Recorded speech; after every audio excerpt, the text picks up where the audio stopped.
मालूम है, पूरे मुल्क को मालूम है कि अभी अभी में, वैसे तो ये जो मामला है बहुत दिनों से चल रहा है और चलता आ रहा है। ऐसा जो आंकड़े हैं वो बताते हैं रोज़ाना तकरीबन कोई ना कोई रेप केस होता है, मगर कुछ ज़्यादतियाँ ऐसी बढ़ती हैं जो दिमाग और जहन के अंदर जब उनका ख्याल आता है तो रूह कांप जाती है, इंसान का बदन कांप उठता है, उसकी भूख बंद हो जाती है, प्यास बंद हो जाती है। जब उसे मालूम होता है कि उन्नाव के अंदर इस तरीके का जुल्म कोई विधायक करता है, एक जिम्मेदार आदमी करता है, तो वाकई ऐसा महसूस होता है कि हमारा मुल्क ये कहाँ जा रहा है, किस तरीके पर ये मुल्क जो है शर्मिंदगी पूरी दुनिया के अंदर उठा रहा है। पूरी दुनिया में दूसरे मुल्कों में हमारे हिंदुस्तान के बारे में बातें हो रही है कि ऐसा मुल्क इस दुनिया के अंदर, हिंदुस्तान जो इतना बड़ा मुल्क है और उसमें औरतों पर, महिलाओं पर ऐसा अत्याचार किया जा रहा है और बढ़ गई बात, हद को गुजर गई, उससे ज़्यादा कोई बुरी बात हो नहीं सकती कि एक 8 साला मासूम बच्ची को एक हफ्ते तक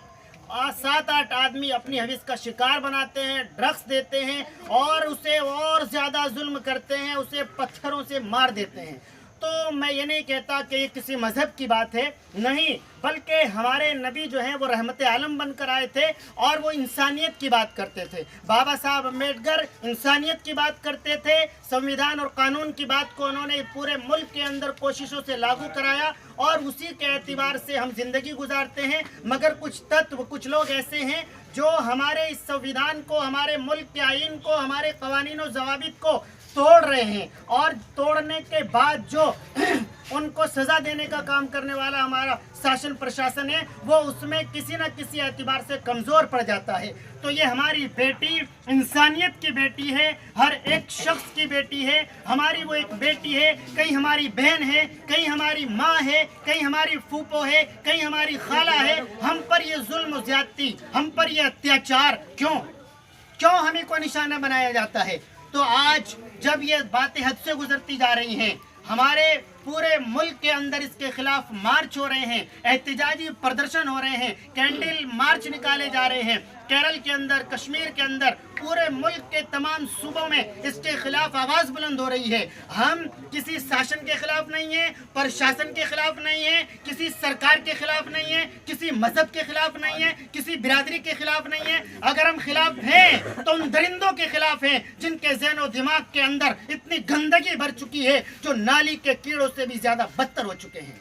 हम अगर खिलाफ हैं तो उन लोगों के खिलाफ हैं जिन्हें बहन बेटी का कोई आभार नहीं रहा, बहन बेटी में फ़र्क महसूस करने की उनकी ज़हनियत ख़त्म हो चुकी है, मुर्दा हो चुकी है, उनका ज़मीर मर चुका है, उनकी मर्यादा मर चुकी है। हम उन लोगों के खिलाफ है